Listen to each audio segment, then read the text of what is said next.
Hello,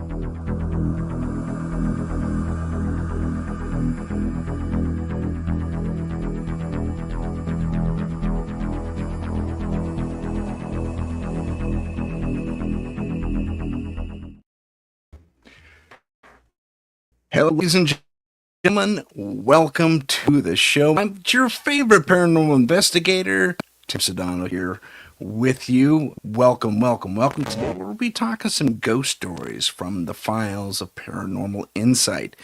These are older interviews I conducted in the first season of the show, and we're going to take a look at some of those stories. And the chat is wide open, so come on in and join us. That would be fantastic. Well, there just yet, but we'll start with our first story and in a second here. I just want to make sure everything's perfect. So tonight we're gonna take a look at, as I said, stories from the first season.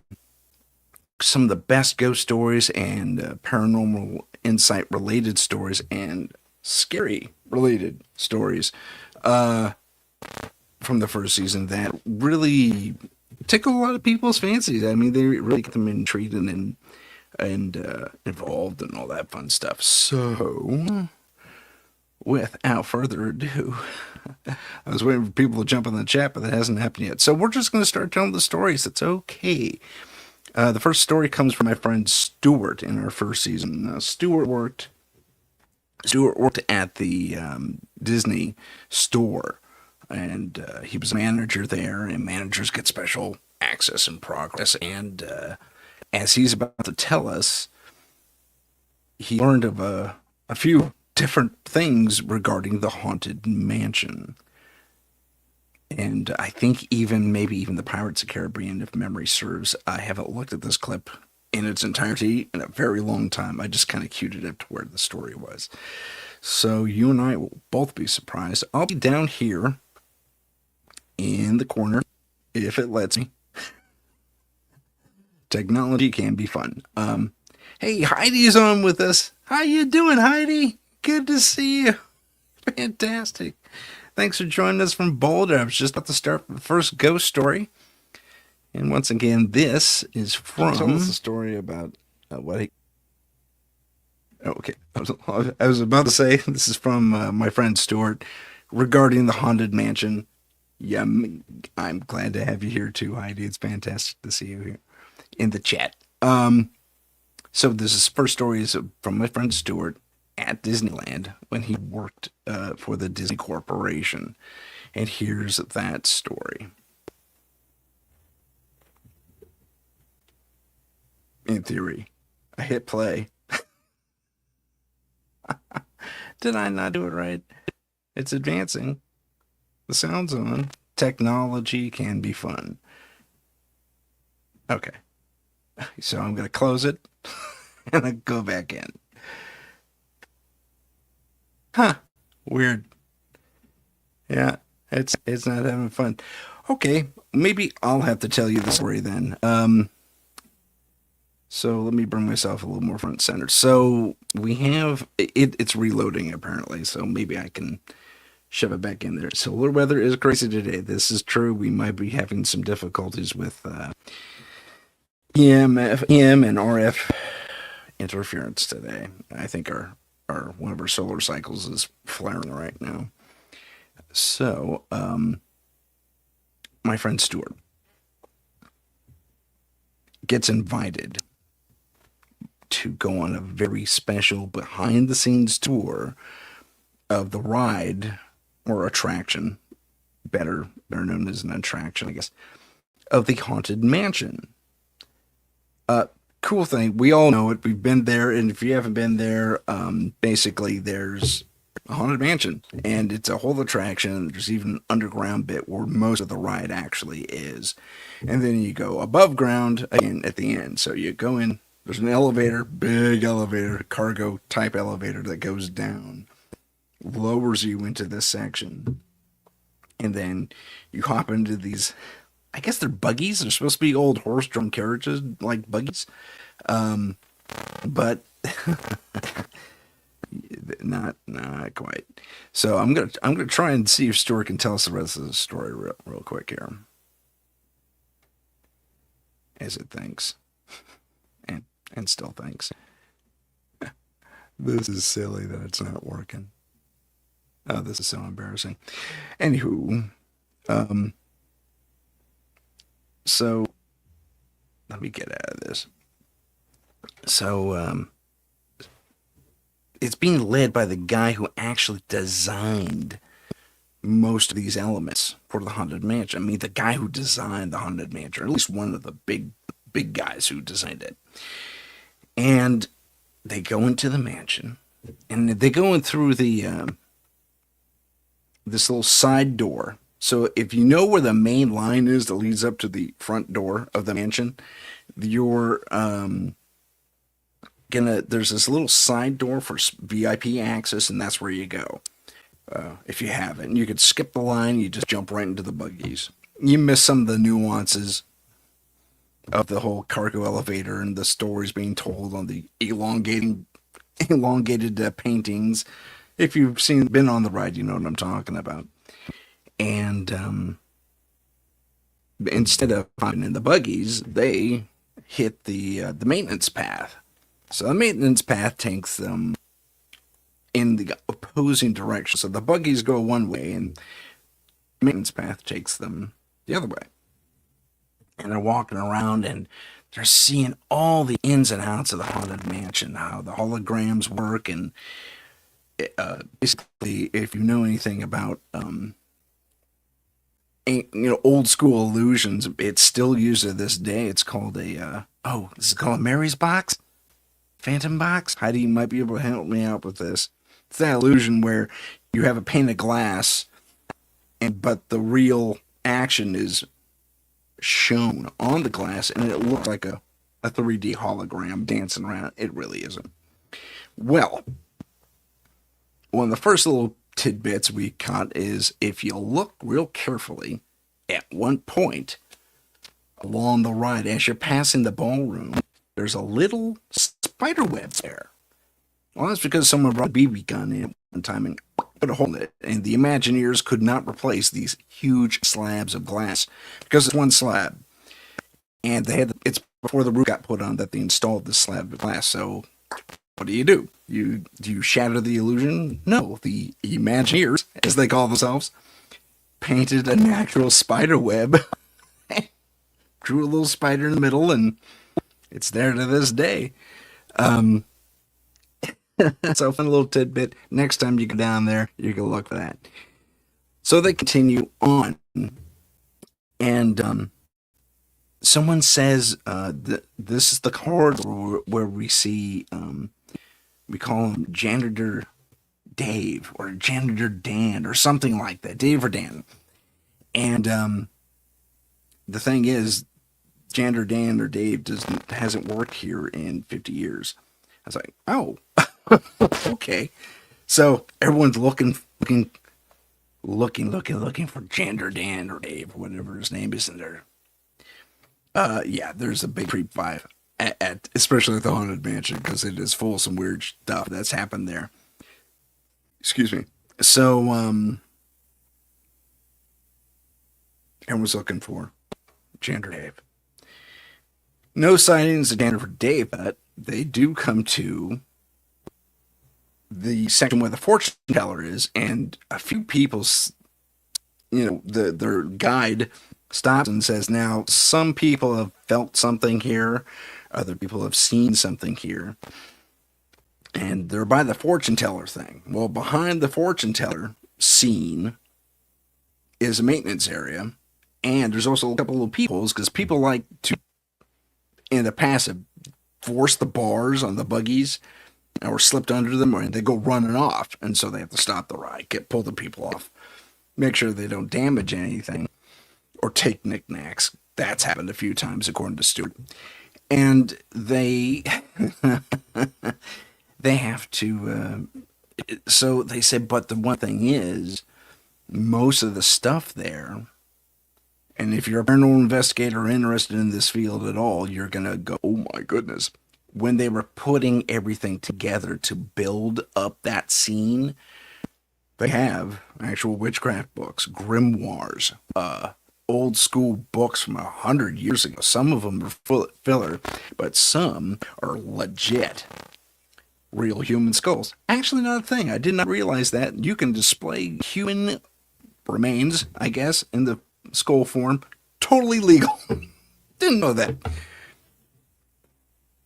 Now you know.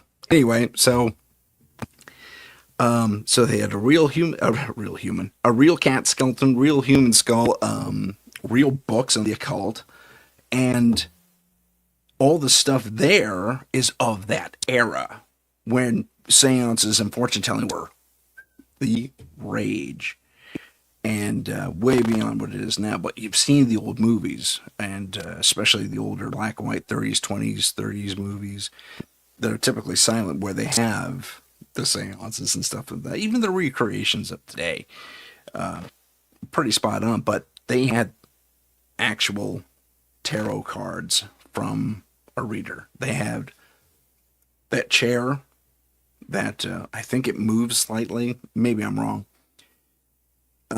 But the big grand chair that the fortune teller is supposed to sit in, real fortune teller's chair. They were legit when they went and grabbed all these furnishings that are from an actual fortune teller's parlor. I don't know where, I think Louisiana, but don't quote me on that one. And then, of course, is the big oversized crystal ball, which is the little hologram slash animatic. And now it floats. It didn't used to float before. It just was static. It's pretty cool now it floats. But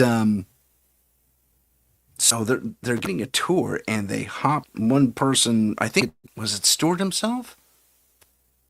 He says once in a while. Oh, sorry, the tour guide said this. He says if you hop up there once in a great while, you'll see the book on the thing turn its pages. We don't have a machine that turns the pages. It's static. At least it used to be back when he was taking this tour.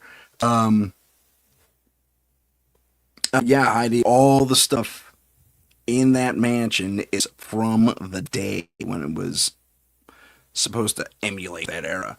And it went up in the 50s, I think. So everything there was maybe 30 years old.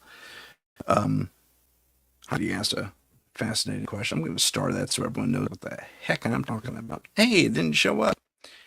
Well, that's not cool. That's still not cool. How come Heidi's thing isn't showing? Okay, it's starting. The technology is not with me today. But que sera. So, we're where was I? Oh, right. So, the pages turn, and sometimes the books off the shelves, the occult books, will stack up on the chair. I blinked a couple of times at that one myself. Yeah, stacked up on the chair. And the guys have to go in and put it all back, and they put it back in a very specific order. Yeah, we're having lots of weird solar weather right now. Yeah, that's true. Yeah, so it's not a daily occurrence, but it does happen once in a while, even to this day. So the whole mansion is like that. Would have original furnishings from that era where all the seance stuff was super, super popular. So moving on. So you know that ramp you go up, that slide incline before you get to the, oh, is that where the haunted ballroom is? I know it's before the graveyard, where you go into the graveyard and you have the heads singing to you, the holographic heads. Just before that ramp, and apparently this happens constantly. People, mostly parents, sadly, who have lost their children before their time, bring their ashes and sprinkle them, or try to. Well, one woman was successful. She got most of the ashes out. And before the ride was stopped, she was escorted out. And the techs are sitting there and management gets involved. I mean, they shut this ride down for like at least a day or at least half a day, if not the whole day. And they say, what do we do? Vacuum the kid up? I mean, we can't do that. That would be horrible. I mean, I wouldn't want to. That's a human being, you know. It's so they're the rock between a rock and a hard place on this whole thing. And I said, guess we're gonna have to let it go. Make sure it didn't foul up the machinery. If it is, carefully move it out of the way so it doesn't. But to this day, that kid's ashes, in one form or another, are still on that ride. And if you go up that ramp, you may hear a small child's laughter. Not part of the ride. Last time I was there, heard said laughter. It was creepy. It was fun. You know, I thought it was part of the ride. When I got chills just hit me just now. I get chills every time I think about that because that is not part of the ride, and I totally heard that kid's laughter, and I wasn't the only one. So we're not done yet, folks. So toward the end of the ride, you pass in front of that mirror, and you get your ghost buddy that's going to be with you throughout the whole thing, and it's animatronic little puppet thing, and you can only see it in the mirror, and you don't see it next to you. This dude our ghost for the day, happened to be sitting in my lap, which was not cool. Just because it wigged me out a little bit. That's the only time the ride actually got to me, was that the ghost was sitting in my lap. Yeah, I don't know, Heidi. I don't know how many people think the kid's laughter is part of the ride. But if you go back and you hear the kid's laughter, real ghost. That's my personal and professional opinion. Because it's not part of the ride. If it happened every time someone went up, I would say part of the ride. But it doesn't. It's random. And it's infrequent. And I think it's only during certain times of the year. But, okay, back at the end of the ride, the pet ghost is with you all day, and then the buggy turns, the bars pop out, and you get out. And walk outside, and your part of the ride is over. But the people who work in there are usually dressed in quasi-vintage clothing or some costume meant to replicate that. I think the ladies are in long sleeve blouses and dresses, or long skirts, excuse me, and the gents dress almost like oh my gosh, coach drivers back in the day. And so they got the ruffly shirt and the coat with the tails and all that fun stuff. I think some of you have tricorn hats. So they're supposed to be the wait staff of the mansion that's witnessing all this and, you know, helping you along. And along the buggy path, there's this long tread, and you'll see, and it's part of the illusion that these servants of the mansion are supposed to be supernatural themselves, and to one degree or another, because there's this long treadmill that we'll see the people walking, they'll just be stationary, but they're still walking this treadmill looking thing that runs next to the buggies for most of the length. I just heard my California accent, most. Anyway, I'm sure most folks think we sound like Keanu Reeves, but I digress. Let's so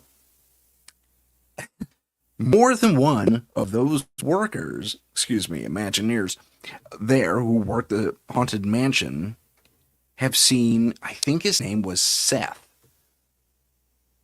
And Seth worked the haunted mansion, and he passed during his tenure there, not at a park, on the 101 or something like that. He was in a horrible car accident that unfortunately killed him. I think he was on his way to work. Well, Seth shows up for his shift at least once a week still to this day. And people have left their posts. I mean, because the security in that place is amazing. There are cameras there you don't even know of them. They're super small, especially nowadays. And so Seth, I think his name is Seth, shows up for his shift. He'll come walking down the treadmill, and give you a little wave, then you think your shit's over and you walk off. It's like, what are you doing? Well, someone just relieved me. You're not relieved for like other 10, 20 minutes, dude. Get back out there. When that's no, the guy waved me off. He said, "You're good," and no words, mind you. I'm just adding that to the wave. So the bosses have been known to stop the ride a few times. Oh gosh, we have an intruder not in the ride who's going to wreak havoc, and they stop the ride every so often. Do a complete security sweep, check at the employees, look at the camera feeds, and once or twice they've caught Seth at the trail edge of the camera as he walks in, and then it goes kind of fuzzy, and then he's suddenly not there. But you see the worker, oh yeah, interacting, and off they go. So, hey, I haven't seen Seth for myself, but I trust my friend, and I'm going to say, yeah, there are more than a few actual spirits at the Haunted Mansion. That would have gone a lot longer and a lot more involved, and there's pictures and video in this thing that just didn't work for me, unfortunately. Hopefully the rest of the things go well. But one of the things I would like to discuss, I guess, with just Heidi, since she's the only one in the chat, is your experiences, if any, at the Haunted Mansion in Disneyland. So we'll wait for Heidi to type something up if she's had an experience. If not, we'll move on. No response yet. So I'll slowly trickle into the next story. This one does not have a video component. This is from my own family. And this is my mom was on the show, and she's never been. Heidi says, that's okay. Well, we'll definitely moving on to this next ghost story then. So my mom, when she was a teenager here in San Jose, California, they lived in this two-story Tudor home, Tudor style. And there was one owner prior to their living there. It was a family. I think they had the one son. And unfortunately, they lost him in the Korean War. Yes, Heidi, I believe you have had tons of experiences. You're a very spiritual person. I'm aware of that. So in a large enough house with 7 people in it, that's parents, my grandparents, and their 5 kids, 4 teenage daughters, and 1, school-age boy, living in this house.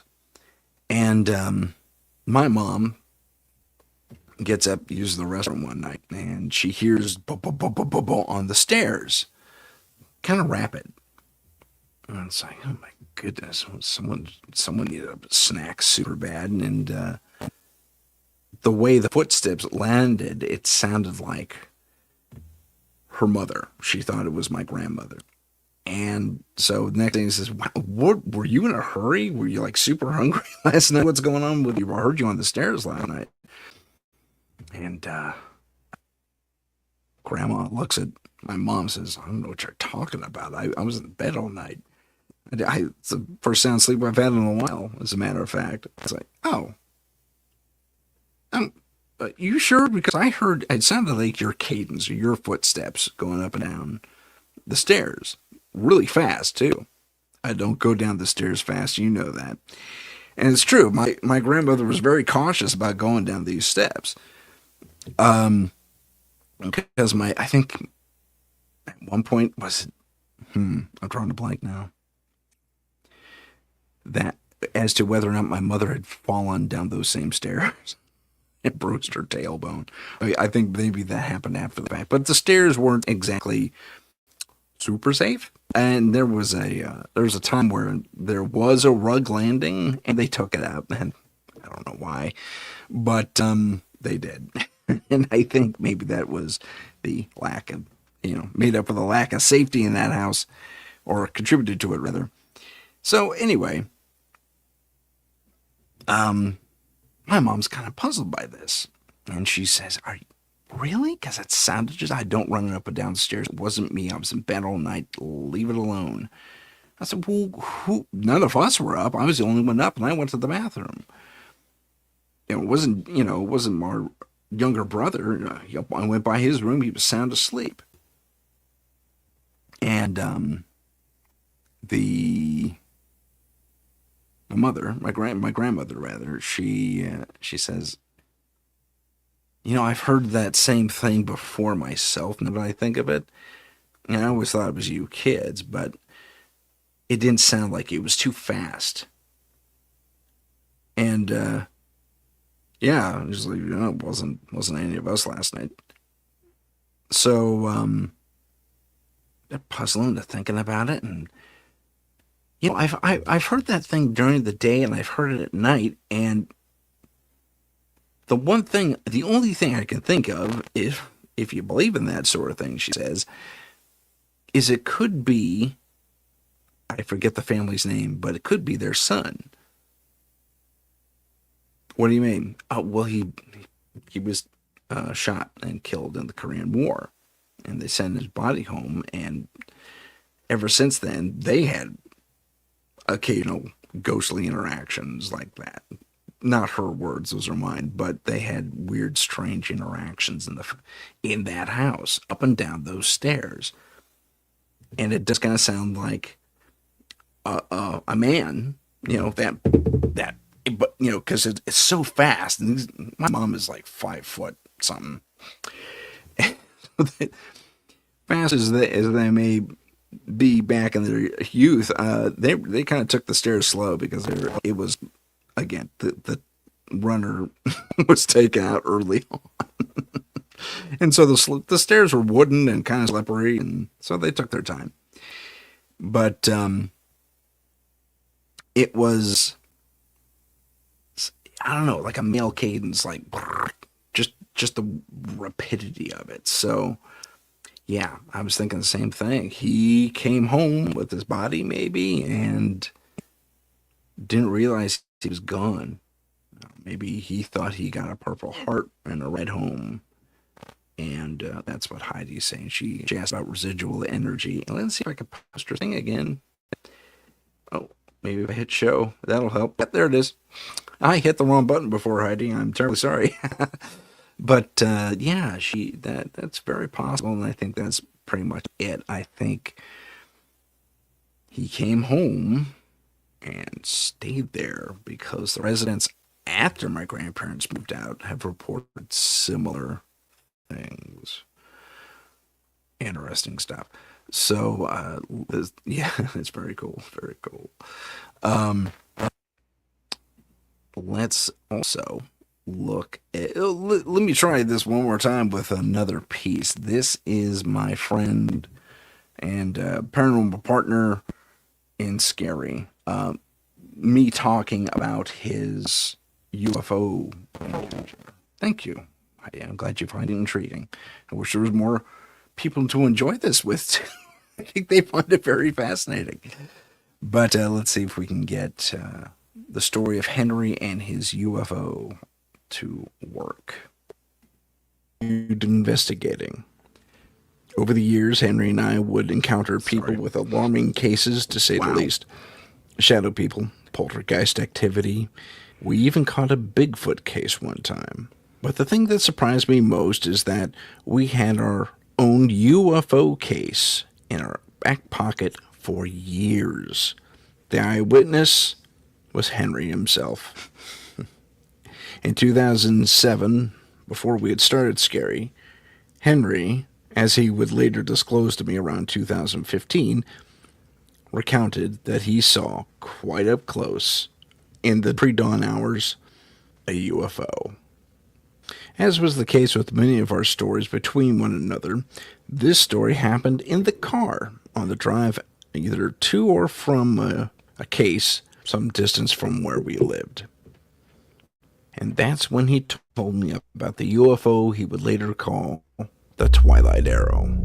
In the pre-dawn hours of August 2007, in the Latitude community on Communication Hill in San Jose, California, Henry was walking out to his car across the street from his house.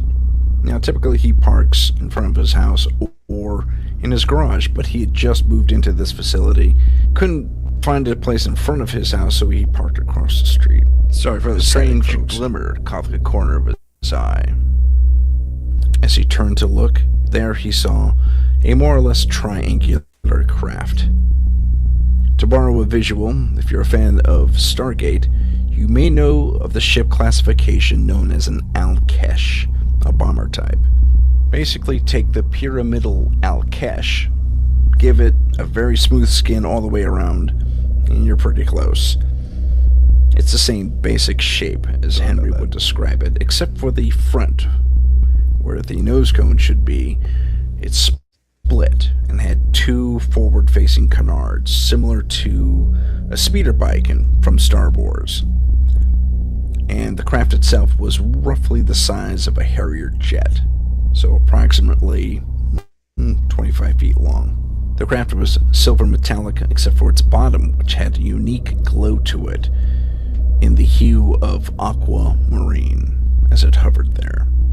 It sat there for a short while, hovering over the grassy hills next to his home. About 5 seconds into this encounter, it shifted its angle slightly and shot across the valley to a point known as Mount Umunum.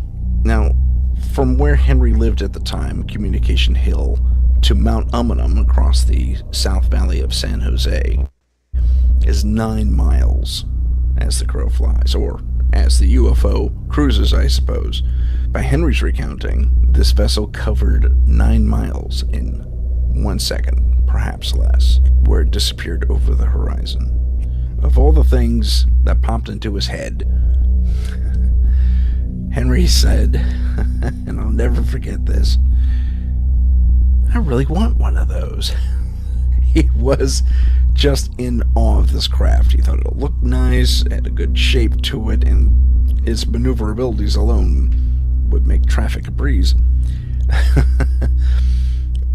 But aside from that, it didn't affect him the way I expected a UFO to affect someone, especially when they see it up close like that. He was maybe 100 to 200 yards away from this thing, and about eye level with it. Instead, Henry, my good friend, really wanted one of those for himself. Good old Henry. Now, again, I will remind our listeners that this happened in 2015, about 11 years after we formed the Paranormal Group. Only Henry could bury a lead like that. Oh, by the way, did I ever tell you about the UFO I saw?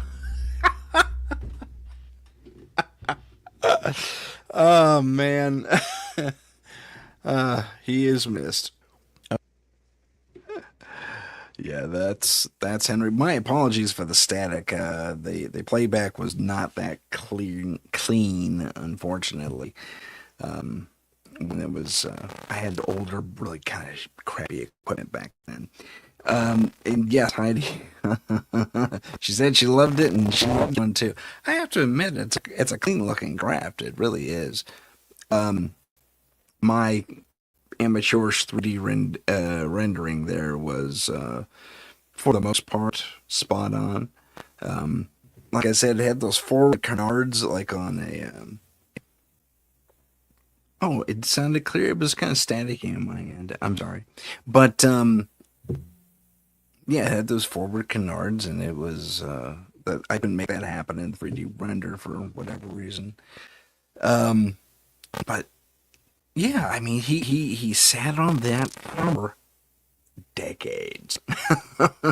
Not decades, excuse me, but at least for a few years, because oh yeah, almost a decade, because it happened to him like 11 years prior.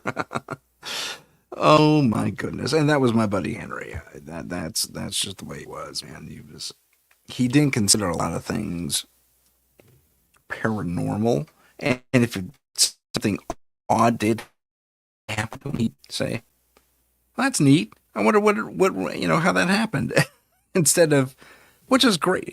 That was the beautiful thing about Henry, and I mentioned it in the clip.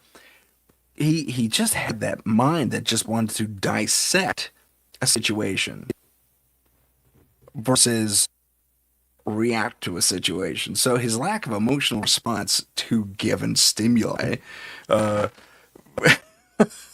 was priceless and super effective on a paranormal team.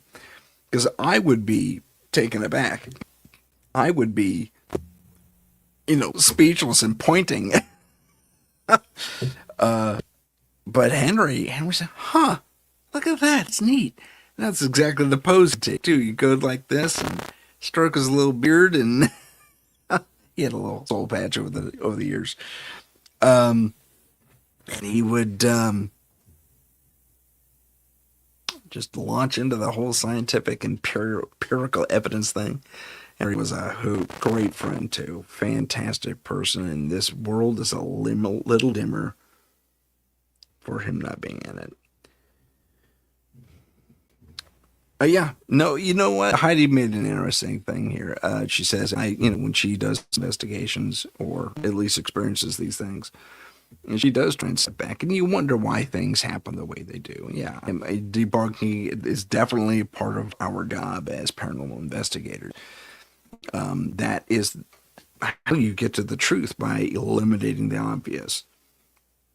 I have said this before, and I will say it again. I can't tell you how many times Henry and I went to a house, did a cursory investigation, and always found something very mundane. Like, it was the electrical, it was the plumbing, it was the heating. I remember one person had their heater, when it turned on, would rattle because it was on braces, but like most of the braces were eroded or poorly put together or something like that. And the heater would turn on. It sounded like someone howling in the vents. And we said, "That's your heater, dude. Sorry." But I swear I'm hearing words. I said, "You're probably going to hear some things that sound like words." Yeah, big love to Henry. But yeah, it happens so much more often than you might think. You don't see that on the old ghost hunting shows at all. You don't see the false leads or the miscategorized things. Yeah. Yeah, your fridge makes some odd noises. Yeah, your compressor's probably on the verge of failure. Even if it is brand new. If those things are even offset a little bit, they can make some strange noises. Even the new ones. They're not as not compensatory. What's that called? They don't adapt very well to life. Excuse me. But let's dip into our next thing, which is going to be, well, I hesitate to do this one just yet because it's a really cool one, and it's kind of long. It's not that long, and I have 2 hours to fill all the way around. But you know what? Before I do this next story, I'll tell you another story instead. And basically, it's it's a local legend, but not really. In my area, there's a neck of the woods called the Santa Cruz Hills. And those of you who live here or have lived here in the past, you know what I'm talking about. Probably know what I'm going to say. I'm talking about the albinos, the scary albinos. They're not scary because they are. I dated an albino girl once, and she was quite nice. And But she, uh, in the hills,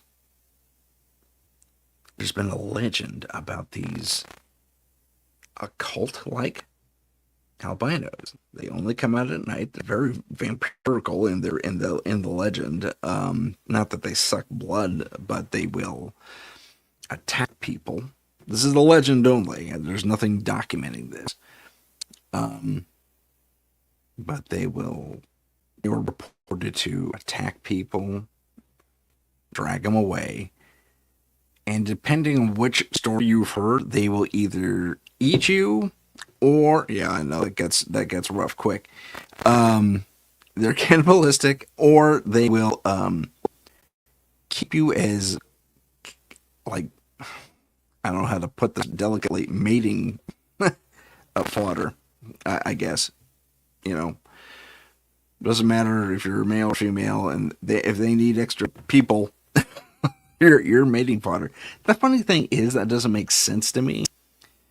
Not that the cannibal thing makes sense to me. I think it's just wild stuff because people were back in the and this legend's been around for at least 100 years, at least.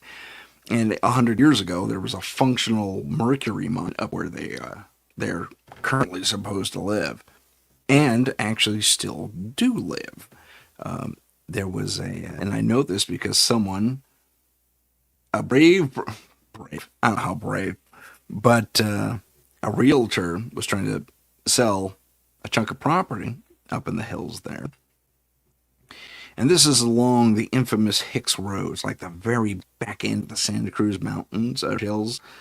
And it butts right up against Mount Umunhum, which is this big old volcanic peak.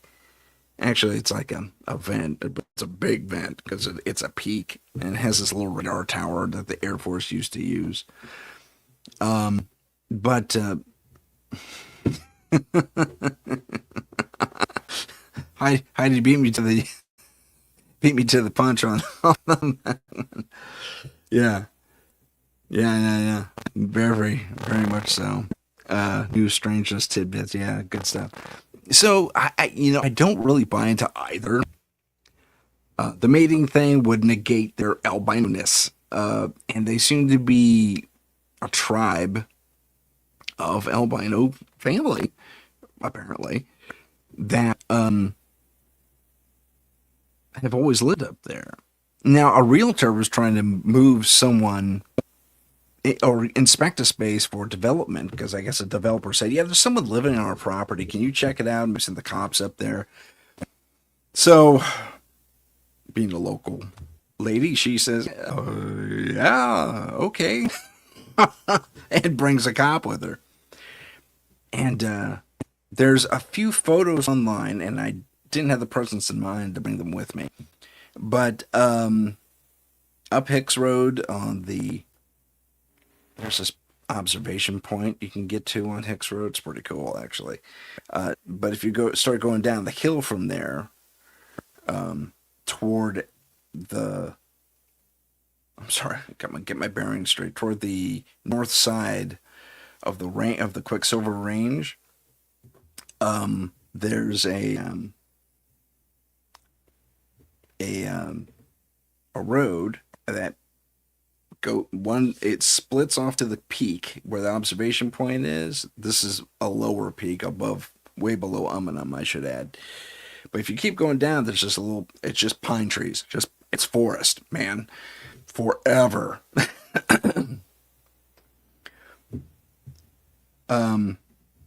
Let's get to that in a second, Heidi, but I'm going to keep it up there to remind me. So there's this little cutout, there's a little road, and there's a big fence across it. And this is maybe 2019. I saw these images, and they were from 2019, I might add. So this realtor is out there with a cop, wondering where this fence came from because it's technically an open piece of road. It's just open property. And beyond this, and it's one of those hurricane fences that has the green strips in it so you can't see what's behind it. And I think it's tarped on the other side as well, so it's really secure, at least visually. But the officer is talking to someone, and Sure enough, it's an albino dude, probably older than me, maybe 60, 70. He has a big old the operator beard, or the country beard that goes down to his chest. Maybe he's got a cowboy hat on, and yeah, this dude clearly an albino. And it was like one of the first confirmations that albinos live in the Cruz Hills, aside from a story from like a century ago. So we confirmed there is a group up there, and the realtor, while the cops engaging with the older gent, goes high up on the fence, goes with her phone or with a little DSLR. I'm not sure which. But she's clicking away on the outside of the fence as far as she can get her camera to go over, and she comes back with some very interesting images. And I wish I had them here, but you can look them up. So look up something like albinos, Santa Cruz Mountains, Hex Road, that type of thing. And so help me, there's a beyond this gate, illegal gate, I might add, because they weren't there illegally. They were squatting, I guess you could say. Um, there are these little campers, and it reminded me of that movie where I think it's called Snatch, and they have to visit that. They call them pikeys, pike people. I don't know. Apparently, that's a slang or a slam. Forgive me, audience. I don't know better. I'm an American. I'm just quoting what I heard in a movie. I bet Brad Pitt was one of the guys that lived there.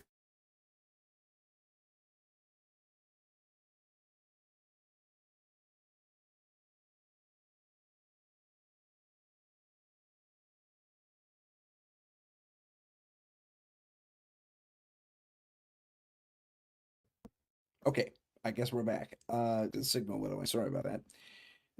So anyway, there's these little campers in a fire pit, and dogs running around, and other people who are.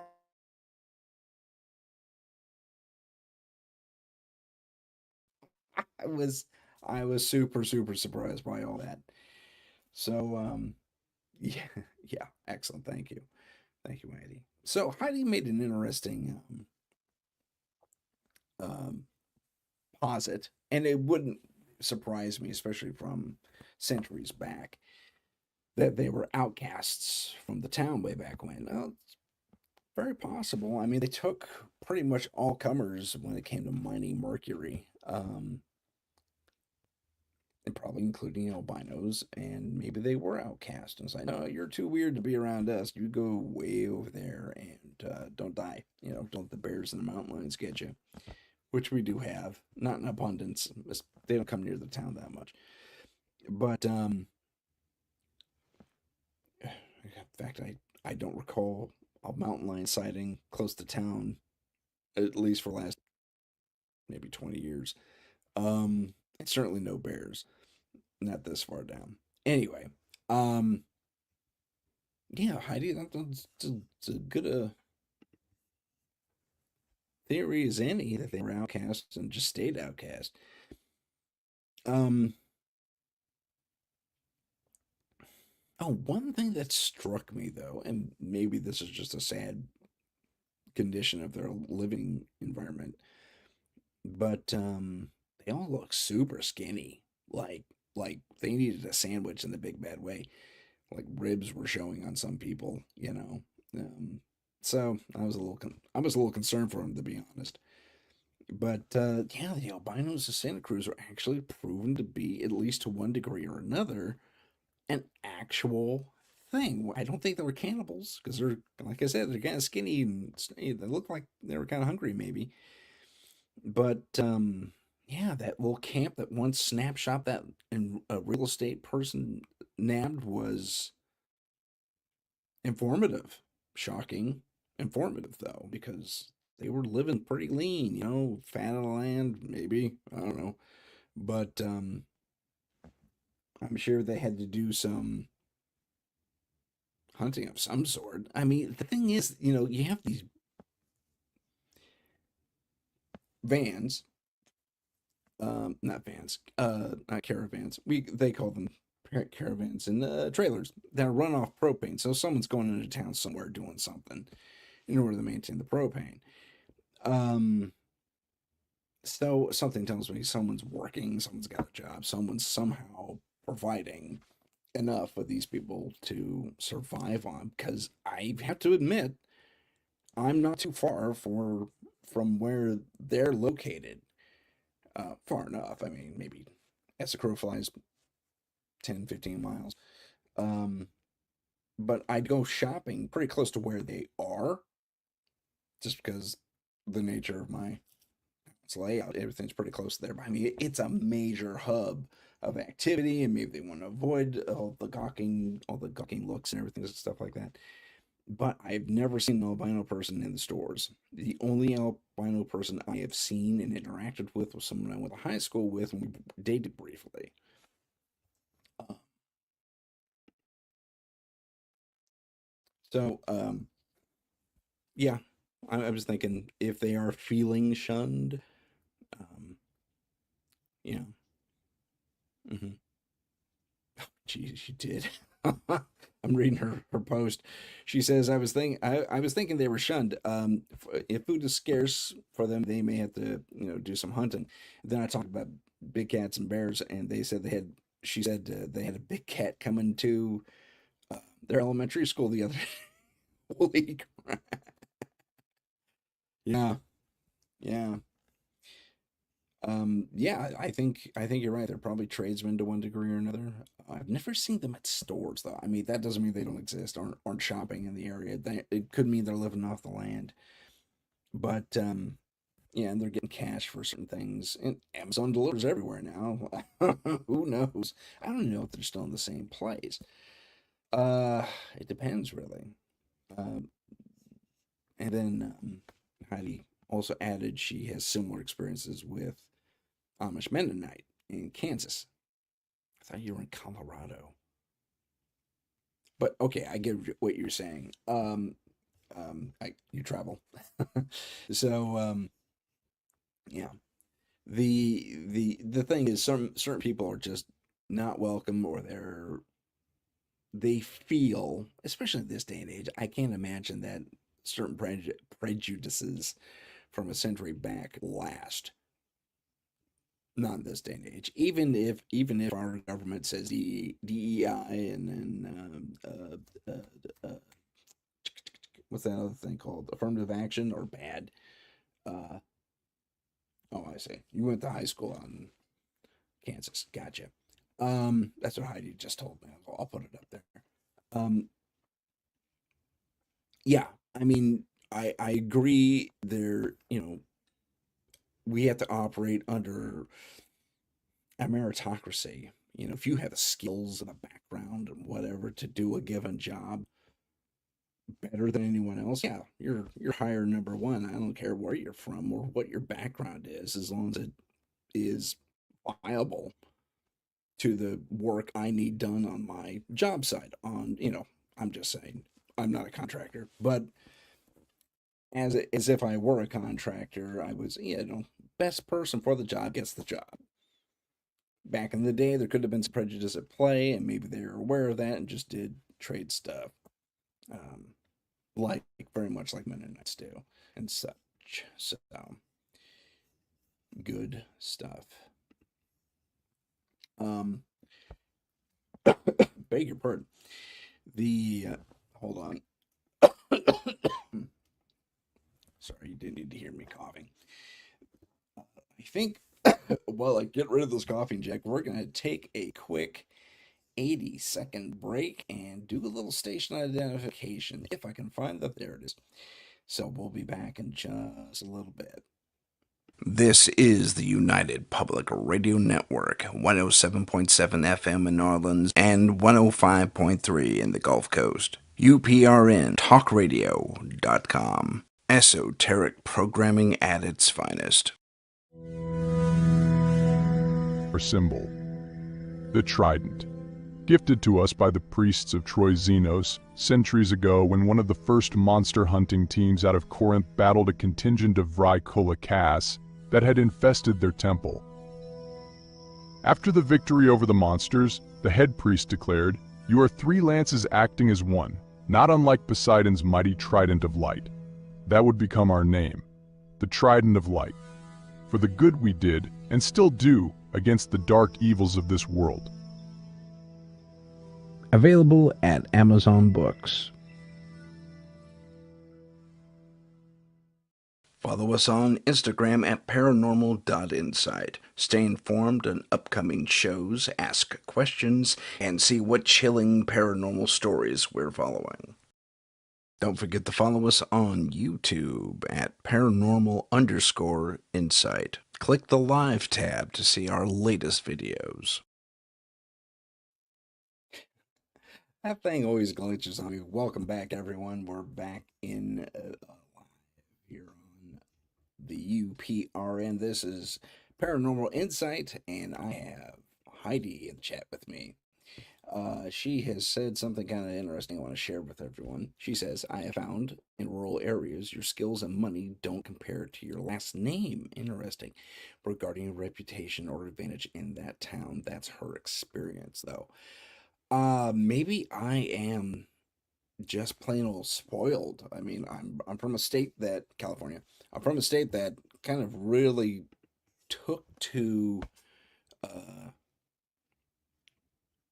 just trying to be as diverse as possible. And yes, it's 155 and it's 55 percent woohoo. I think that's a numerology thing. Heidi, why don't you tell us what that means? Um, I'll post it in a sec when you post. But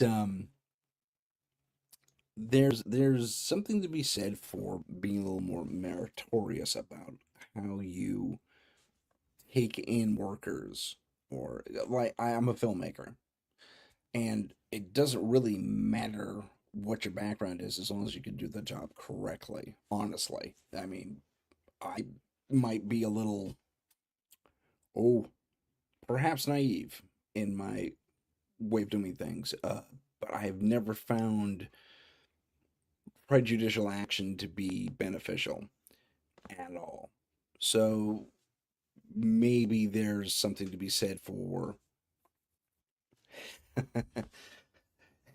this is what 55 the 155 means. Um so lots of changes coming. Changes, as she says.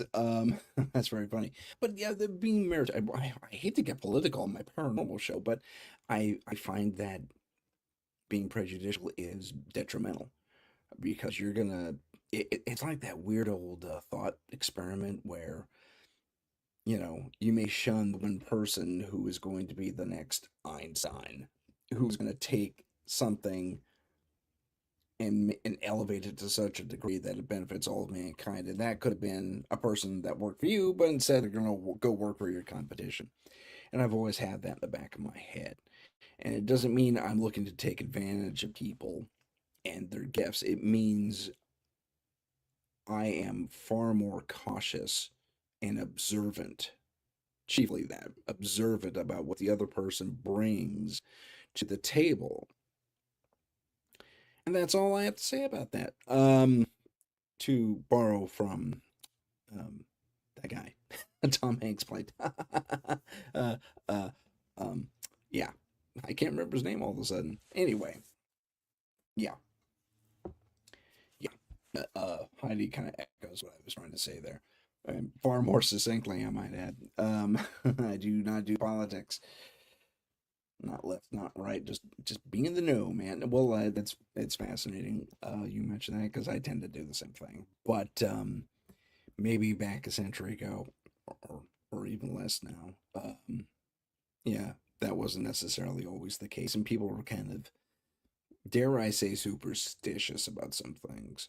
And it only takes one bad apple in a given group of people to kind of alter everyone's perception.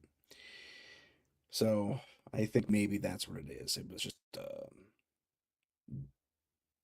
bad apple somewhere that kind of ruined it for everyone else, and that's often the case, isn't it? I mean, I as a filmmaker, I'm still on this. I'm sorry, this is not paranormal, but as a filmmaker, I can't tell you how many times I've been denied a location because some student filmmakers went in to a historical place, I might add, and destroyed it. Like destroyed it to where they had to do repairs and shut down things and lose thousands on repairing a historical thing. So you got to repair things with like materials from the day, which is not easy or cheap to find and use. So they said, well, no one else is filming here anymore because some student filmmakers went and were really irresponsible. So yeah, keep it on, keep it open. Well, we're going to talk about prejudices. I think I didn't know the paranormal insight would go here, but we are. We're going to do it. Heidi says, honestly, I experienced the prejudice of not being from town, although I had the skills, the knowledge, and the money. They did not want that. Yeah, they did not. Yeah, I get it. I think it's a weird superstition thing, a lack of being open minded enough to see what a person or people bring to the table. I think chiefly that's what you have to look for, no matter what. I mean, whether you're picking, you're voting for your favorite representative or you're hiring someone to do a job, you have to be able to or work with. I mean, you know, that kind of goes both ways. Who's going to benefit you, and represent you the best? And some people are really kind of superstitious about that stuff. They kind of, and I hate to use superstitious because it's not always the case. It's just the minds aren't open. Yeah, Heidi just said it, closed minded. Yeah, set in their ways too, maybe. But you gotta leave yourself open for new experiences. I mean, if there was a time where I wouldn't take on cases that involved the request to clean or clear a house because I didn't have the skills to do it. Um, and that's not necessarily the same thing, but I did have to start turning people away, and it became a bit of a reputation. Oh, it's scary. They don't do that. They don't do house cleaning. And then when JJ came into the picture, we did. So yeah, yeah. Heidi just said this, that she's grateful for the lessons and the blessings. Yes, very much so. Not to get especially religious on anyone at all, but God or Yahweh or whoever, the great source, closes the door, they open a window. Okay, I think I'll digress from all this. Let's get back into some ghost stories. This is less of a ghost story, but it's Henry again, so it's something good. He held back on this one too. It was so strange. In the last years he was with us on this earth. Um, yeah, yeah, same thing. I don't care what your religious background is. It's irrelevant. Not to a given job. Um, so Henry held back yet again, and hopefully this works. But here we go. Here's the story of Henry and his interaction with an angel. And he's never really had, one of those significant moments. Yes, he had the thing with me when we were doing that clearing and stuff, but you know, I should add that this is JJ Rose, our team psychic, who is speaking here. I hope you can hear her okay. Her volume seems a little low to me.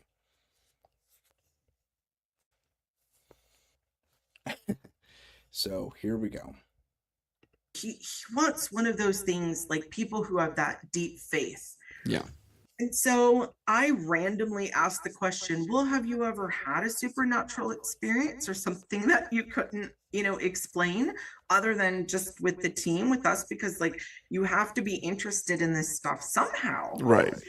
And he gets this quizzical look and he goes, well, there was this one time. I'm not going to get through this without laughing. Okay. So, oh my God. So I remember the look because, he's in the middle and you and I were kind of side-eyeing each other. So the story starts off with he's in college and I think it was a little later than that. oh, yes, you're absolutely right. Sorry. Okay. There were two friends from college and they were really good friends and they had stayed in touch shortly after college. And one day he gets a call from the one guy and the one guy said, I need you and the other friend to come with me on a quest. And, piques Henry's interest a little. Something interesting is afoot. This is great. Right. And he goes, okay, like, what are we doing? And the guy goes, well, I'm going to pay for travel and everything, but I basically need you guys to come with me down to Brazil. Was it Brazil? Yeah. Okay. And we are going to, I don't know how I'm going to get through this. my face off. We're going down to Brazil and we are going to meet an angel in order for me to get this question answered. Right. And in turn, you two can each formulate a question and have it answered as well. But there has to be 3 of us in order to do this. And so Henry's thinking, okay, this guy's totally putting me on, but like, whatever, road trip sounds good. And so but this guy doubles down and he talks about all the layers within the temple that he was involved in, that he had to go through to even get this appointment. Well, yeah, he was a rabbi. Yes. The guy making the request. Yes, and he had gone through all these different layers in order to get this request. So they basically get on a flight, they get on a bus, they rent a car, they're driving out to the absolute middle of nowhere. I mean, we're talking straight jungle. There is no one there. Except for the guard post, because they're right at the border of Brazil, remember? Yes. Okay. So they end up just with GPS coordinates and they end up basically arriving and they park the car. They realize they can't go any, further but on foot, and they go on foot and they end up on this beach. And there's not one soul on the beach. There's not a house around. It's just desolate, like jungle emptied out and to the beach. Right. And so they walk out into the beach and they're a couple minutes early and they decide, okay, well, there's no one out here and we could definitely see if anyone's coming. So they all stand with their backs to one another. Yeah, they're watching the surf. Yeah. Every direction. And out of nowhere pops up this being. And this being has no hair. Oh, no, he had hair. What it was slicked back, as I recall. I remember it having no hair because I remember him saying there were no eyebrows. Oh, interesting. Okay. I don't know how I interpreted that differently, but go ahead. That's fine. So that the being was very pale. There was no hair, no eyebrows, no identifying features really. Like a face, it looked strange because there were no hair, but very androgynous. Yeah. And wearing kind of like a robe type getup, like not normal clothing. Right. And the being basically just popped up and looked at them and said, I'll take your questions. And so each of them presented their questions in English to this being. The being spoke perfect English. And the being said, okay, I will take these questions back, but something about my master. Right. This wasn't the angel itself. It was a servant of the angel. Correct. Something about my master is a hard one to please, or something like that. What I recall is he says, my master is intrigued. He doesn't get this request very often anymore. Interesting. Yeah. Because I remember that being at the end. I remember the being basically told them, like, don't get your hopes up. I'm going to take this back to my master, but my master, isn't necessarily here to serve you. type of thing. Yeah, yeah, he did impart I.e., something don't like get your hopes up because you're probably not going to get the answer, but return here tomorrow at this same time. So they all kind of blink twice and the being is gone.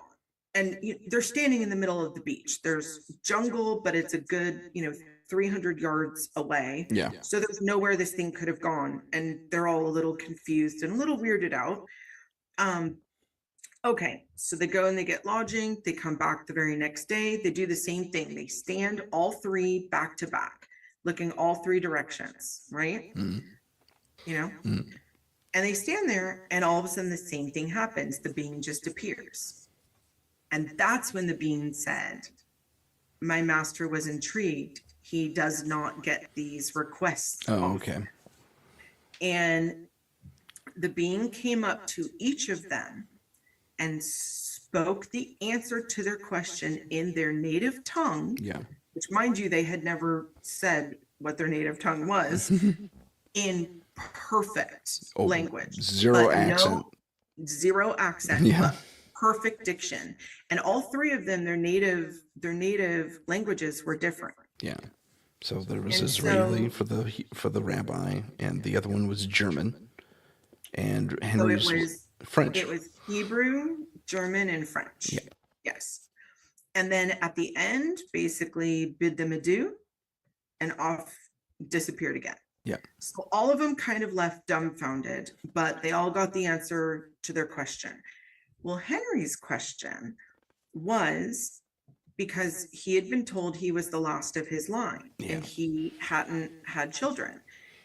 But he had always wondered, were there other family members that he didn't know about? And the answer he was given is, you have more family than you realize that are still alive, and they will reach out to you. Yeah. And they're actually closer to you right now than you can imagine. Now, remember, they were in Brazil on the border. Right. Okay. So he kind of takes this as, this is kind of weird and spooky, but like cool story. Yeah. And they all leave. Well, what was it? Almost 6 months or a year later. Something like that. I think even earlier, maybe even 3 months, but Okay. yeah. He ends up getting an email, and it was someone with his same last name. And they said, are you related to, and his father's name? Yeah. And he emailed them back, like, I am, like, who are you? And it turns out there was a huge faction of his family that 2 or 3 generations before had broken off and moved to Brazil.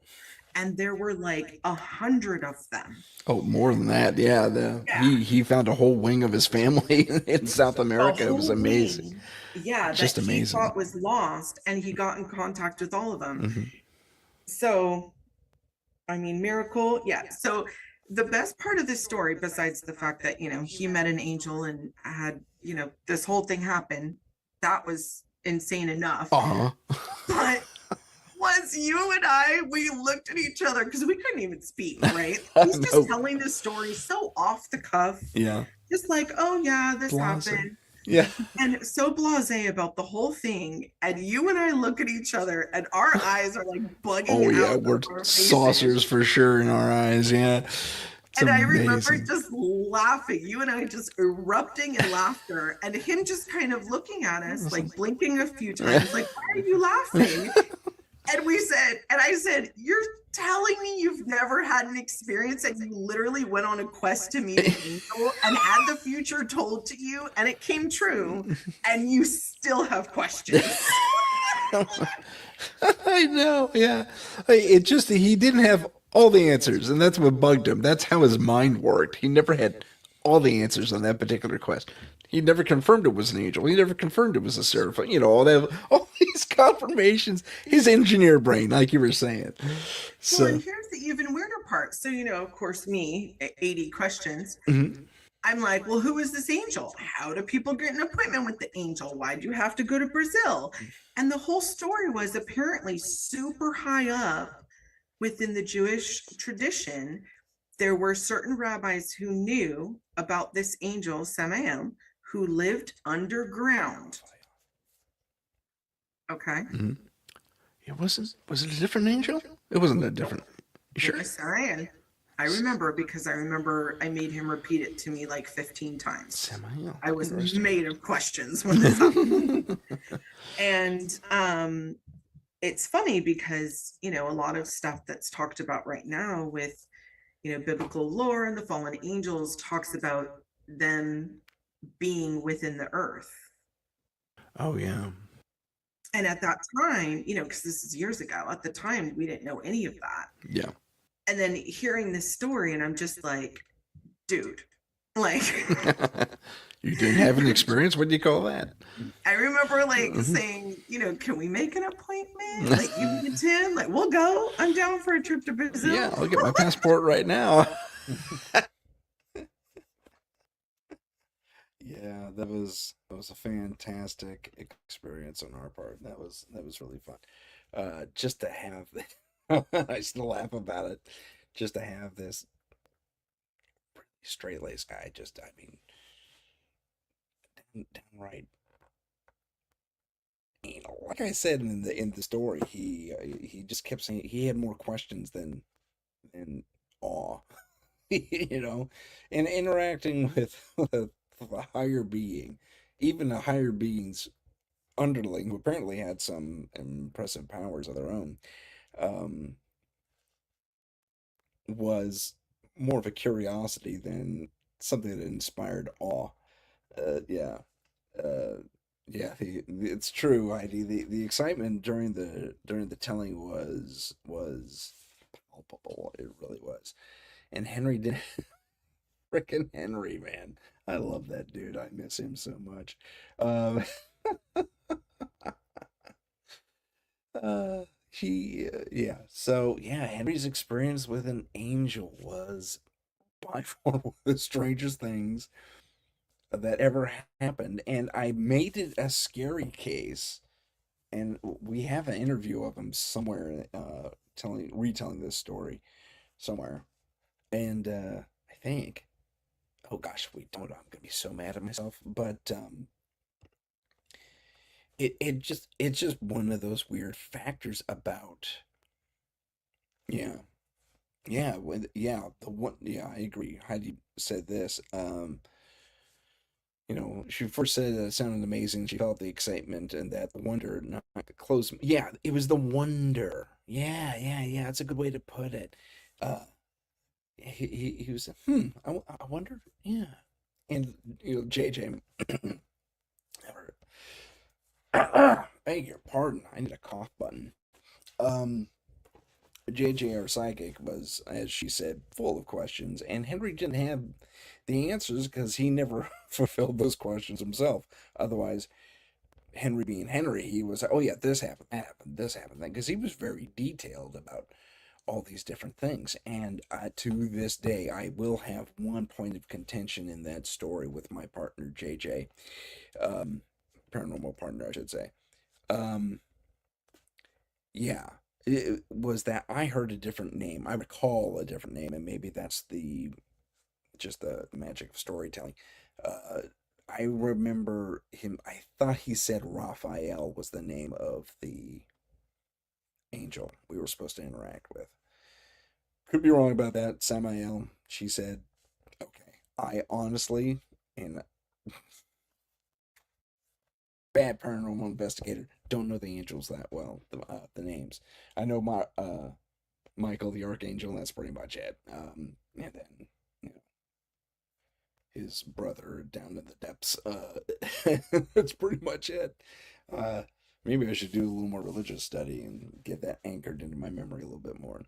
But yeah, Henry met with this being who was like a herald of the angel, because apparently you cannot interact directly with an angel. And to give those three men answers to their questions. Now, I should add that the rabbi this was his quest, um, received the answer that he was hoping for. Um, and did my father make it to heaven? Is he going to heaven? And one part that didn't make it to the story was that Henry re- recounted, because he speaks multiple languages, including Hebrew and German and English and Belgian, yeah, or French. And anyway, he speaks like 7 languages, or spoke. Excuse me, I keep thinking like he's right here. Um, yeah. Oh, that's interesting. I don't. Heidi mentioned something about Raphael. I don't know if y'all comes up often for her regarding the archangel. Oh, she's not familiar with the archangels. I see. Yeah, I swore it was Raphael, but she says it was Samael and confirmed it. I tend to believe her. I probably misheard it. Um, I forgot. I lost my train of thought just there. But oh, I don't know. I Yeah. hit the button. I meant to remove that from the. Uh, it's fun.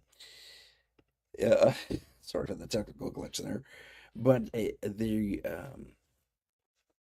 having oh, Henry recounted that, yeah, he was worried about the rabbi was worried about his dad, and one thing that wasn't mentioned in the story was that the angel, or the herald of this angel, relayed that he hadn't spoken to his brother in a very long time, and that uh, he was it was a rare opportunity to do so, and a legitimate opportunity. And he says, it's not easy to bargain with my brother, but your father will go to heaven. So, oh my gosh, it was a bargain struck over this guy's dad's soul, apparently. that one that one is one that always sticks with me, that one aspect. And then the guy, the French fellow, God, I can't remember what his question was, but it was something regarding his son, I believe. Like he was concerned for his son somehow, still alive. And so I remember the message was something along the lines like there's a ton of hard work for him to undertake, but he will likely, what that was the key word, likely eventually come around to, he will escape the shadow from which he's currently under. And it sounded like addiction of one sort or another to me. And then Henry's request about, or question about, will he ever uh, know any further family than he does now? And the answer was yes. And sure enough, it was all that family in Brazil. He was right next door to them practically. Well, not literally, but I mean pretty close. So it's still in the same country. And it was fascinating. He spoke with them quite often, back and forth. And he had to use a translator because he didn't speak Portuguese. Oh man, yeah. So it was an adventure. That's what I like about it more than anything is Henry's adventure in this massive, like, quest. And it had to be three certain people. That's another thing that didn't come out in the story. There was the absolute devout person, the rabbi. There was the person who had lost faith, and there was the non-believer, and that was Henry. Henry was the non-believer. Um, so those three aspects, those three men specifically, I'm sorry, those three men having those three aspects were specific to the quest. And if you didn't bring those people along or come as close as you could, the request likely would not have been fulfilled. I can't talk today. Uh, but that's interesting. That brings up a lot of questions for me regarding not only that piece of Judaism, but it's my experience that other religions and other types of those and other types of well, okay, religions. We'll just go with religions, or even factions of whatever. Actually, have a hierarchy of these different types of quests you can actually go through to get this meeting. I mean, yeah, I will point this out because Heidi brought up something kind of interesting, which I'm actually going to go into a little bit. The number three has a lot of synchronicities to it. Yeah, well, the number three is very big. I mean, it's big in physics, it's big in religion, it's big and it's global too. The number three has a ton of importance. Uh, for Catholicism, for example, there's three main spirits. I mean, when we make the sign of the cross, the Father, Son, and the Holy Ghost, right? Or the Holy Spirit, or whatever it is you say. Different Catholic factions have different things they say, um, which is interesting. But I digress. Yeah, a lot of symbolism in threes, that's for sure. She said this. I'll put it up there. Um, I promise I'll put it up there. There it is. Um, but it would be fascinating to kind of research that aspect of religion, especially the major religions, to get in touch with the heralds of, or if not the direct entities of our own would be well, it depends on how you look at it. It could be considered mythology, it could be considered part of the larger not theocracy, but I lost all my big words. Whether the various attributes of God and his other celestial people out there. Yeah, I promise you, I realize how tired I sound. Uh, but again, I digress. It reminds me of how in the first piece of this season, well, not really, but when I joined the UPRN initially, my first episode was an interview with my friend Samer Abu Al Rageb, and I probably totally mispronounced that last name. Samer, my apologies. Um, but he is Muslim, and he was versed, and he's not a super practitioner at all, really, like high holidays maybe, but like most of us poor saps, regardless of religion.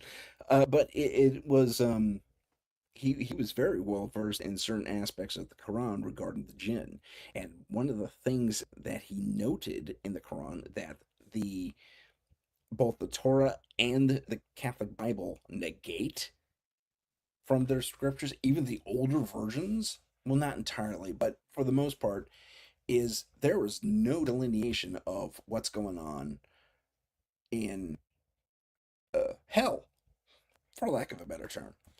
Um, there are various creatures and levels, just like there are in heaven, there are so in hell. So it was fascinating to see, at least in that point, in that aspect, the not only the similarities but the missing information that I never grew up with. I mean, it was God and his angels are good, and the devil and his people are bad. That's it. That's it. And you can't do that. Yeah, I think more information is better, and then we kind of come to the with some of that we come to the point that information, knowledge is power, and maybe us mere uh, you know practitioners and of these religions don't need that knowledge per se. So yeah, sorry, it's just really we're kind of steering away from the paranormal here.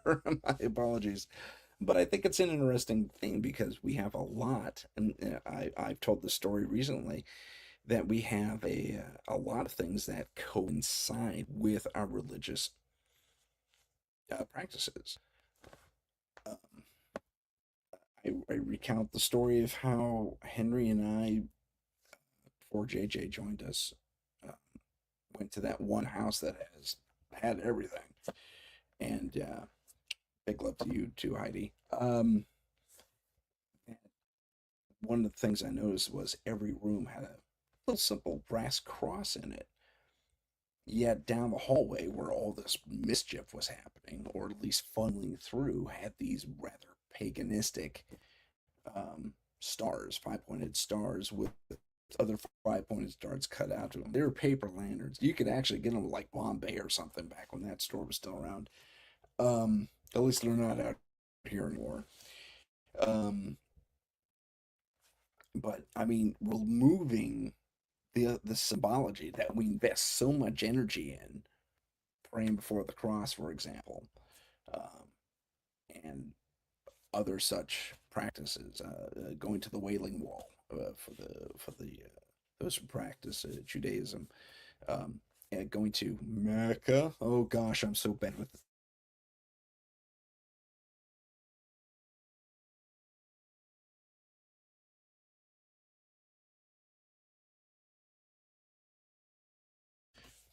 Okay, we're back. The the Muslims walk around. I think it's Abraham's house. It's supposed to be that big cube with the meteorite on the side. So sorry that I'm not getting that correct. But you know what I'm talking about. Hopefully, we invest so much in this iconography, energy wise, that if we have something that's in conflict in it with it, believe it or not, it's not unlike when you use, and this is why I don't like them so much, a Ouija board. Because you're investing a lot of your energy into this communication. You're giving that thing power. And by giving that thing power or energy or acceptance or whatever it is, yeah, yeah.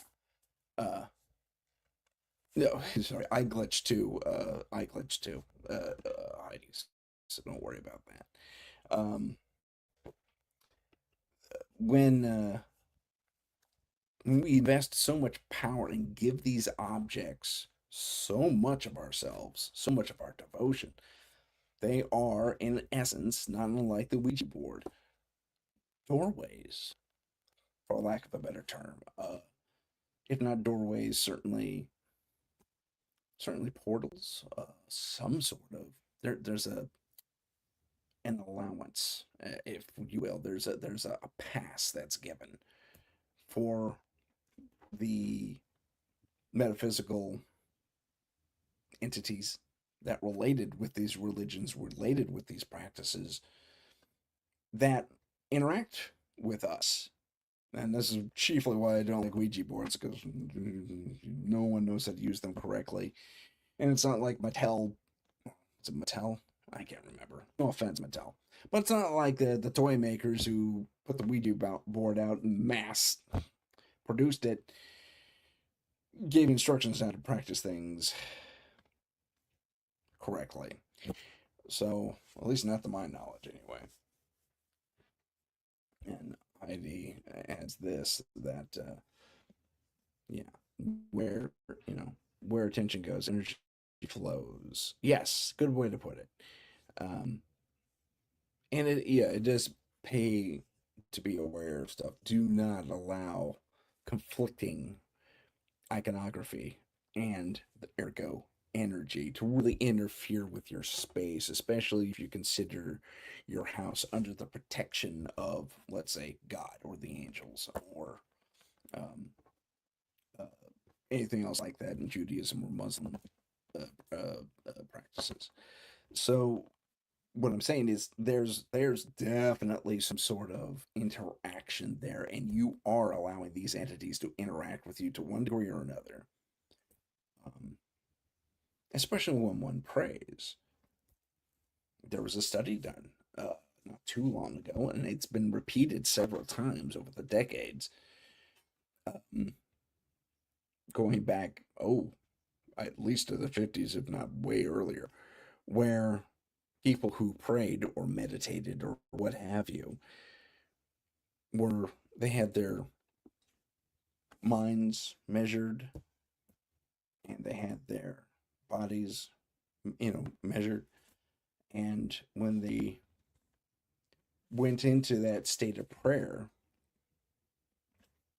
or meditation, they found that certain uh, parts of your brain activate at different kind of levels. So right now, I am in an alpha state, or no, I'm not. Okay, I'm messing this up. But I'm in a certain state of mind right now, being conscious and talking to you and all that fun stuff.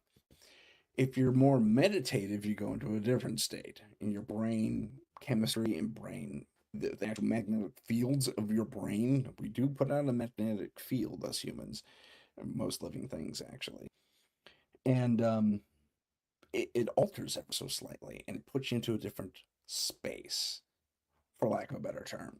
Um, Especially if you're repeating things over and over and over again, uh, be it Lord's Prayer or be it the oh gosh, I knew the name of the prayer in Judaism, it just went away.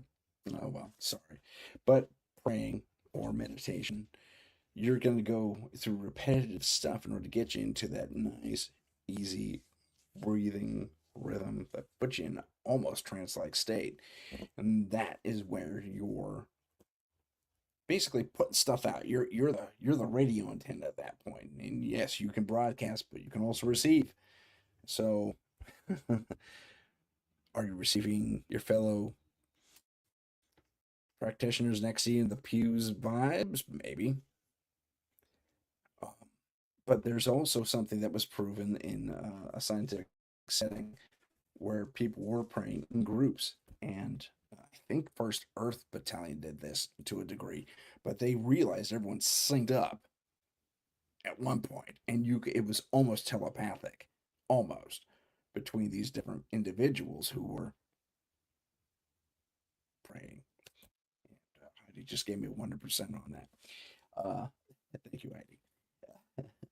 But it was amazing to really have that documented. That what our ancients have known for a very long time is that this puts us all in a very synchronistic state.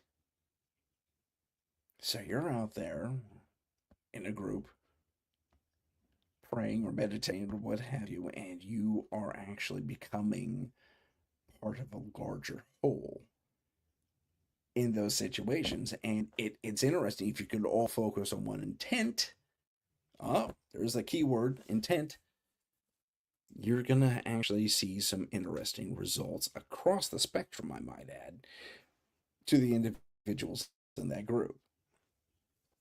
And it doesn't hurt that you have someone leading you, like a pastor or a priest or a rabbi or what have you. Um, who knows how to instruct you in those steps very, very methodically and rhythmically, I might add. I kind of forgot where I was going with this, but okay, right. Same thing with putting up icons that kind of absorb and or draw our energy to a degree, crucifixes and such as an example. So too, you can also open the door for certain things that you may not want to if you put conflicting iconography that someone else or you or someone else has given some attention to, and that's where the conflicts usually happen. And in case of that case I was telling you about 80 million years ago, sorry, that took a little while to circle back to this. When I had as we were leaving, I finally pieced it together that they had a pagan iconography and all the Christian iconography. There was a conflict, and it's like, well, pull down the pagan stuff, just pull it down, stow it somewhere, do not destroy it, do not give it more energy. Believe it or not, that's actually a common belief and or practice that if you burn something, you're giving that thing enough energy to manifest. So don't burn stuff you don't like. um, that you find evil, give it to someone who can get rid of it, like a cleaner, like JJ on my team, or excuse me, um, just discard it. Heidi might have some advice on how to depower those things. I think salt is the common one, but or you can just put it away. And that's what I told these people to do. Just fold them up, pull them off the thing, put it away. And when we went back to the house, that place felt amazing. It had solved the problems. No activities since they pulled it down. No anything, really. The daughter who was living in the garage because she was so scared by what she was seeing moved back into her room. It worked. So, and I'm not a cleaner at all. But I mean, you have to look at certain things as seeing if they have that conflict. So, good advice to all you paranormal investigators out there. See if they got a mixture of things happening. And, oh, interesting. You should also see if there's a concentration of this iconography pictures. I'll give you an example from another case where this one room, this living room, was virtually a little miniature church. Uh, Pictures of Jesus and Mary and crosses and even a little, I want to say a sepulcher, but I don't think that's correct. Um, but a little Catholic altar with a kneeling frame and everything. Uh, Catholic iconography, white candles. It was fascinating, and it was for I think it was a. Now that I think of it, it was for the guy's father who had passed. It was for him. It was. I think a picture of him was there, and then there was a picture of Jesus next to him, in a double one of those double foldable frame things. So, but it was isolated to that one room. That room never saw any real activity um, until the priest they hired or whatever gave a donation to and brought in. We'll call it brought in. Went around blessing the whole house and kind of ticked this thing off, and then it was all over the place, including the room with all the Christian iconography. So, I don't know if you have a religious leader who comes in and just kind of goes through the motions, you have to be careful there too. It ended up, it was supposed to be ghost stories, ladies and gentlemen, and it ended up being Catholic knowledge, not Catholic knowledge, but paranormal knowledge. Uh, iconography. How the heck did we get here? But I will finish my thought and then we'll get back into ghost stories. I think I got one more for you. The Yeah, so power of iconography can be a double-edged sword. I guess that's what I'm saying. If you cluster all your stuff, all knowledge is good. I will agree with you. She said this is she said this. Thank you. I appreciate that. Um, so look out for clustering iconography. You don't want to have the the room that you go into.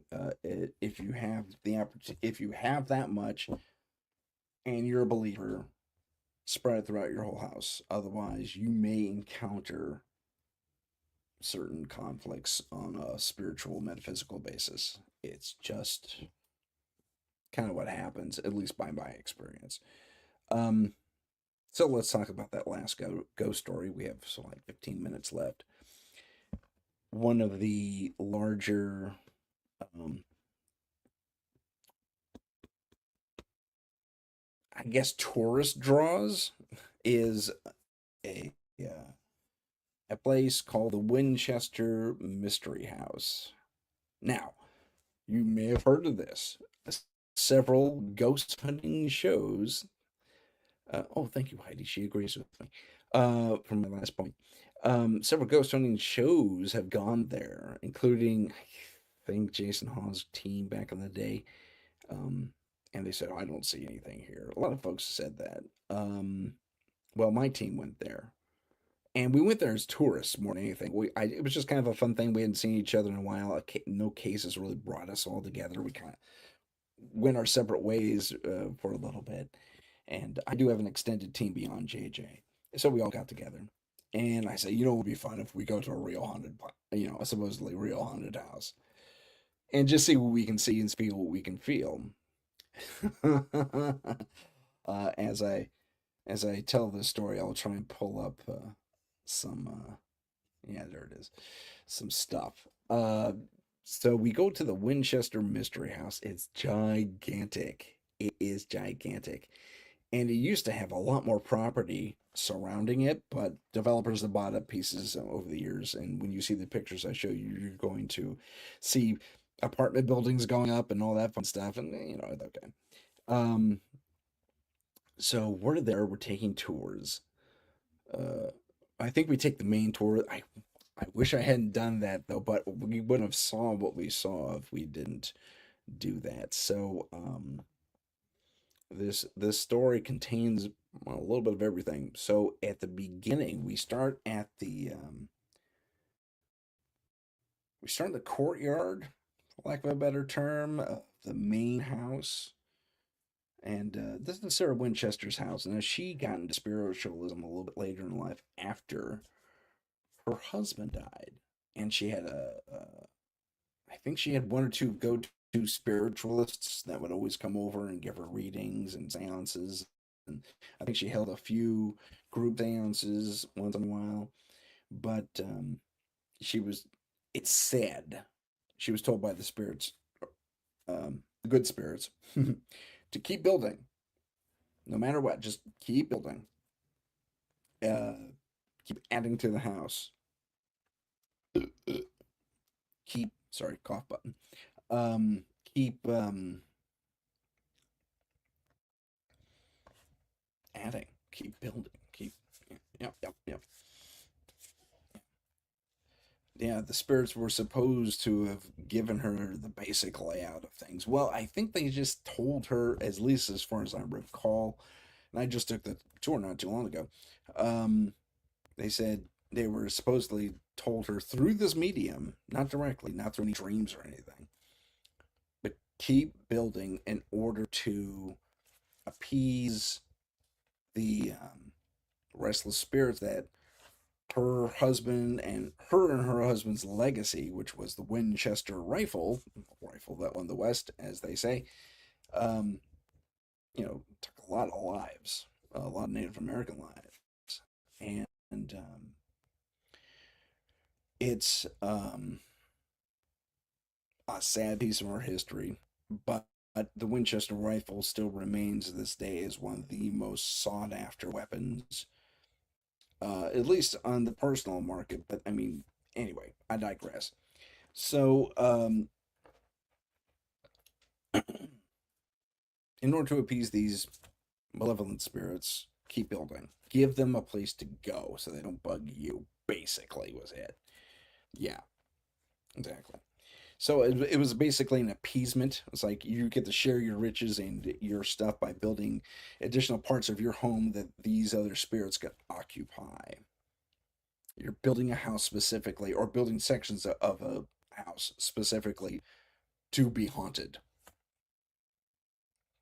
Wow. Now, who knows? There are certain aspects of this that make me think scam.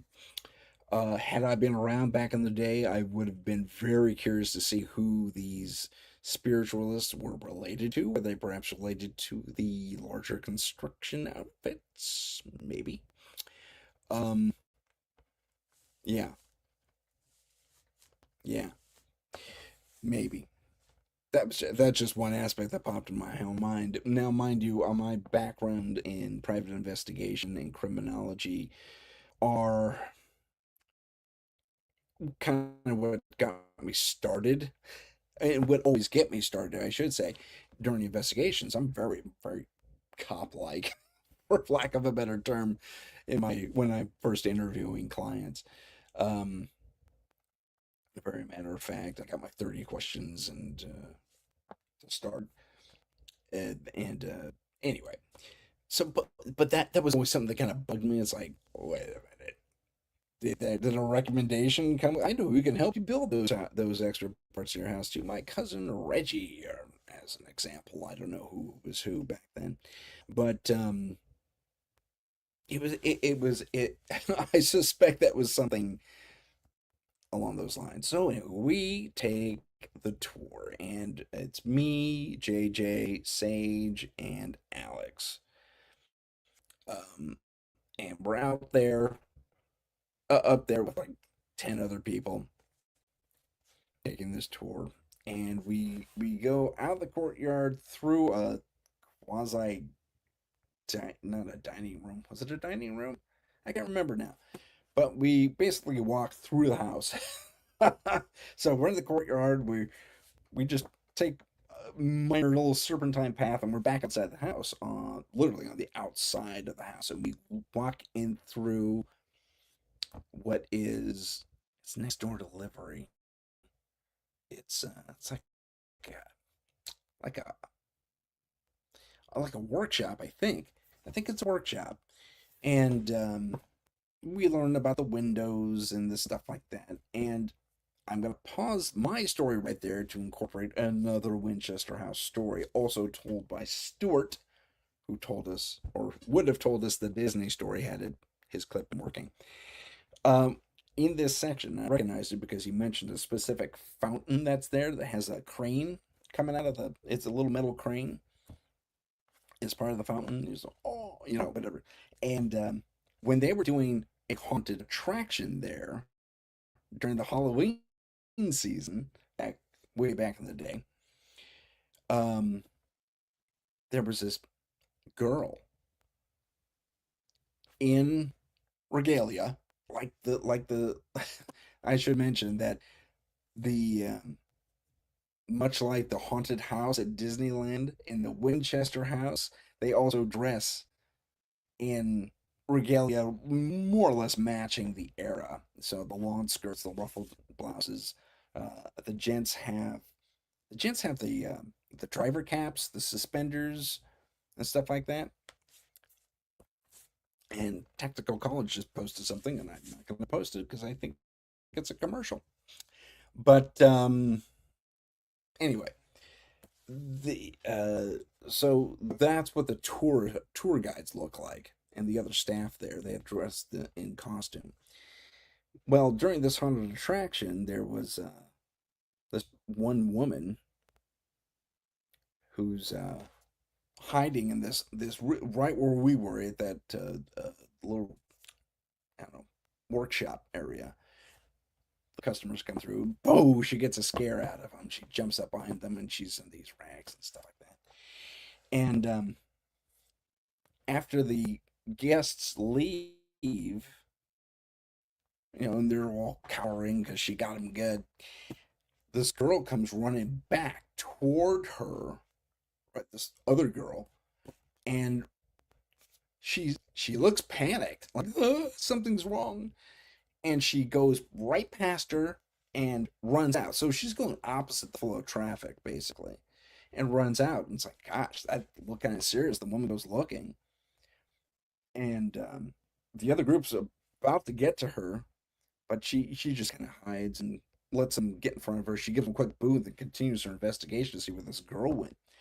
And there's a person there. It's like a security guard. And he said, "Where did that girl go?" What? What girl? Uh, that the girl. She kind of dressed like me, and she looked freaked out. She had black hair, and I was like, "You're kidding me, right?" You all look like that. And it was true. It was kind of the theme. But no, no, you don't get it. This girl that was not one of ours. I know everyone working in my section, and no one here was from there, and she looked freaked out, like she was having a heart attack or something. So the guard says, "I don't know what you're talking about." Now she kind of hangs on to that for a second, and there's a green room where they can take breaks and get relieved and all that fun stuff. And she recounts the story. It's like I'm kind of worried about this one girl. I guess she's new. I haven't seen her before. And she tells her story. and some of the other actors there say, "Oh, I thought I thought that was part of the thing because you ran by me the other day." What? Yeah, same place. Oh, no, you see, I thought she was part of the show too because she ran right through right next to a bunch of customers. They all parted like the Red Sea around her because she came storming down the thing. They were a little ticked at her because it was an unsafe thing to do. And I even tried to go after her and chastise her for it, but I couldn't find her. And jaws agape, eyes wide, and that's that was pretty much where our the second leg of our tour started. It was in their workshop. So let me get back to my tour. Um, there's a section where we go through the workshop, and it's a bunch of old windows that were ready to go in case the storms knocked out other windows or birds flew into them. And with thin pane glass, because back in the day they didn't have the thermal stuff. But anyway, they're so that's why I had a lot of preset windows ready to go from all different parts of the house. It was amazing. Um, and this thing's like 30 rooms. It's a gigantic mansion. Look it up. The Winchester Mystery House. It's amazing. But then we go upstairs and we go to another repair shop area, which was for furnishings in the house. And there was lots of crown molding bits and lots of other chair rail bits and other things like wainscoting bits and stuff like that. If wainscoting was a thing back then, that could have been a prop. I'm not sure, but I, yeah. So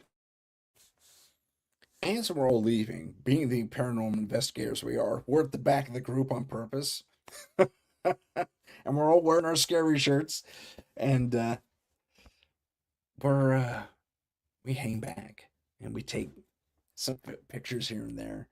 And I said, okay, we got to catch up. Being the leader, being the team leader, we got to catch up. So I send them on ahead, and I'm looking for something else. And right in the back corner, there's this flash, and it has a purple after. It almost looks like a camera flash, but it was almost slow motion. It was flash, and then this image was there, and it faded very, very slowly. It was the image of, and I wish I could call him up, but I don't think I have that picture on hand. But the gentleman had a driver's cap and had this long mustache. If I took my corners and curled them up, they'd be up here a little bit. Um, so a bit of a handlebar mustache, and it's purplish. He has this, the whole visage has this purplish thing, and it looks like he's working on some sort of cart that's upturned, and he's fixing the wheel. And he goes like this, and then he fades. And I had just taken a picture, and there was nothing on the camera. And but so help me, as soon as I was done taking that picture, flash purple. I'm flabbergasted. Uh, Bad paranormal investigator should have been rolling video, but anyway, and I'm I'm just in shock. It's like, what the? And JJ, she pokes it. She's Tim. Let's go. It's all right. Yeah, I'm coming. I catch up to her. More touring, more happening. I still got this thing, this dude's face in the back of my head. I'll never forget it. Make him 25, 30, handlebar mustache, younger dude, kind of well built, being a smith of some sort, and and I'll never forget he had rolled up sleeves. That was kind of key, and he was, like I said, suspenders or work suspenders maybe. Excuse me. And we get to this one point where we're at a set of service stairs, for the service people to use. I forbid Miss Winchester did, but she did once in a while. They even had to take the 6-inch steps and lower them to 3 inches because she was like 4'10" or something like that. And especially as she got older, her arthritis kind of crippled her a little bit.